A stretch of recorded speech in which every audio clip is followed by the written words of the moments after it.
joined, as you can see, by the columnist at The National, Shona Craven, and Conservative commentator Benedict Spence. So, morning properly to both of you. Nice to see you both. Lots of different stories around on the front pages this morning. Let's kick off with the Eye, shall we, Shona, because they claim an exclusive. They say they've got a poll which is looking at the public's reaction to the budget this week. Yeah, so obviously the budget was the biggest politics story of the week, and we would expect to see a bit of follow-up and a bit of coverage. But as you say, there's quite a spread of headlines today. What's fascinating about this polling is how internally contradictory it feels. So on the front page, they say that 20% of the public support the budget, which is obviously not that many. 39% oppose it. Yet every major individual measure in the budget is supported by voters. So you say, what do you think about this, this, this, and this? And they go, great. What do you think of the budget overall? No. But is that a matter of it doesn't go far enough? They like the individual measures, they just want more of them, or they want to have more of an impact on their wallet? Possibly, but when you turn inside, the headline here is budget falls flat as voters accuse Tories of mainly helping the rich. Now, a cynic might say that headline could have been written on Monday, on Tuesday, that people just seem to currently, as we say in Scotland, be so scunnered with the Tories that really anything could have been announced in that budget and the line would still have been the Tories are only looking to help the rich. It doesn't go far enough, it's not putting enough money in people's pockets, etc. So I think what this tells us is that possibly the trajectory for the Tories at the moment is so poor that they may be feeling, and Jeremy Hunt in particular may be very frustrated that he feels, even though a lot of these things have ticked boxes with people, overall it's just not shifted the dial. Well, and the big hope had been that a big fiscal event like a budget might turn public opinion around, given that the Tories are faring so poorly in the polls, and this would suggest that it's not enough. I think a lot of it is, as Shona says, it's just the sort of general sense of malaise when it comes to the Conservatives, which is that, they've been in power for 14 years and actually people do not feel better off. They do not feel that their services are working.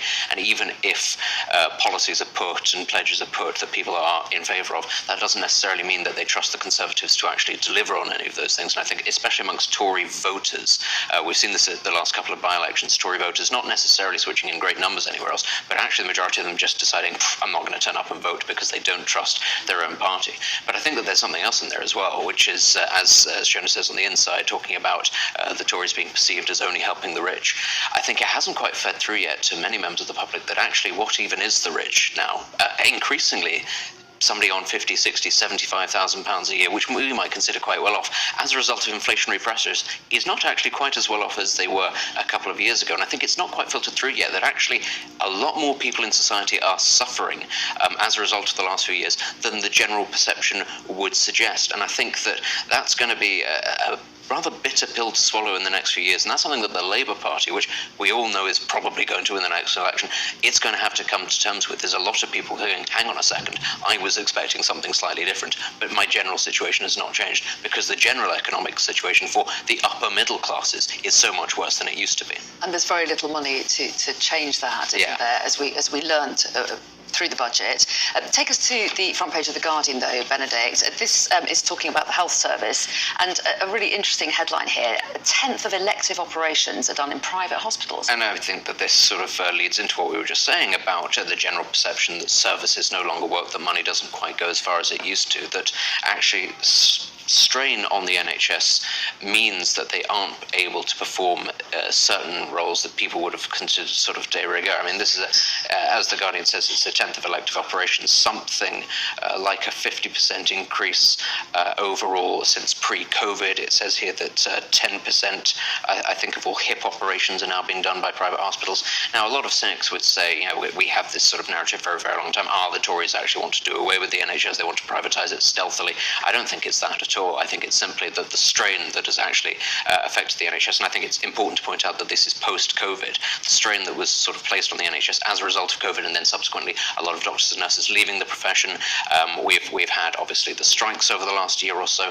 The tremendous issues that the system is facing means there isn't actually a lot of alternative other than to outsource things, or if you have the money yourself, to go private. But again, it's not really very affordable. It was a massive strain, and I think it shows you quite how desperate a lot of people must be if they are, in the current financial climate, prepared to dip into their pockets to say, look, I just need this operation done. And the broader picture concerns about a two-tier system where wealthier can get treatment, access to treatment more readily. Yeah, but of course, just because something's being done in a private hospital doesn't mean that it's being privately paid for as well. We've got the issue of the NHS having to use these other resources, which is a good thing in some sense that is an option. But yeah, it will raise a lot of concerns about why we don't have the resources within the NHS. Okay, talking of limited resources, let's talk about the royal family, shall we? Because they're a little bit stretched at the moment. Clearly, illness within the royal family has meant that two senior royals currently not carrying out the duties that they were. The Daily Express praising Queen Camilla. Yeah, Camilla to the rescue as King and Kate recover is the front page. I think it's no coincidence that there's a Camilla front page on the Express today. It was International Women's Day yesterday, and perhaps as expected, Meghan, Duchess of Sussex, has made several of the front pages. Talking about online abuse, which she obviously suffered from to a great extent. So the Express has found a premise on which to promote Queen Camilla, who I think is still on holiday, but looks like she will be back imminently for... I think certainly she didn't have any official duties. I don't know if she was necessarily on holiday. I thought she'd gone away abroad. Maybe that was just a scurrilous long rumour. weekend. I'm not sure, yeah. I thought she'd jetted off. But what's quite interesting inside is that it mentions... her exhaustive schedule is including the Chelsea Flower Show in May, 4 events in June, including Royal Ascot and Troop in the Colours. So they're announcing quite a lot of things quite far in advance, which perhaps gives us an indication of gaps otherwise for royals in their schedule. So it's definitely interesting. I have to say I am quite impressed to read she was supposed to go somewhere by helicopter and instead drove for 6 hours there and back. So I have to give credit where it's due. I don't think I would drive 6 hours to do very much, and she is quite a lot older than me. So where fair enough. was she driving to? Sorry.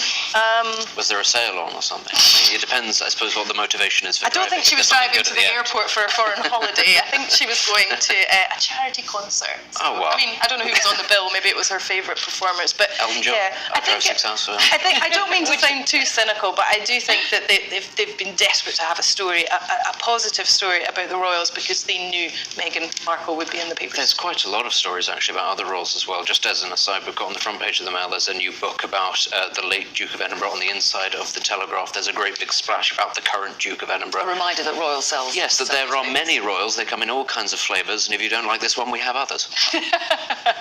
Let's touch on, seeing as we're on the Daily Mail front page, they've got a big push on at the moment for more defence spending, and they've got a few people behind them on this. I mean, it's curious, isn't it? Obviously, this comes as a result of the budget, which sort of is going to inform everything for a little bit of time, is that there is no additional real spending for the military in this country. And, if we want to sort of compare that to the other stories about, for example, the NHS not necessarily having the funds to do its job well here is something else. And this I find particularly curious and rather concerning because of the great big sort of array of stories we've had over the last couple of months about how we might need to bring in conscription and all sorts of things because there might be a war in Europe. Great time to cut defence spending. We're out of time. Sure. See you later. Thank you.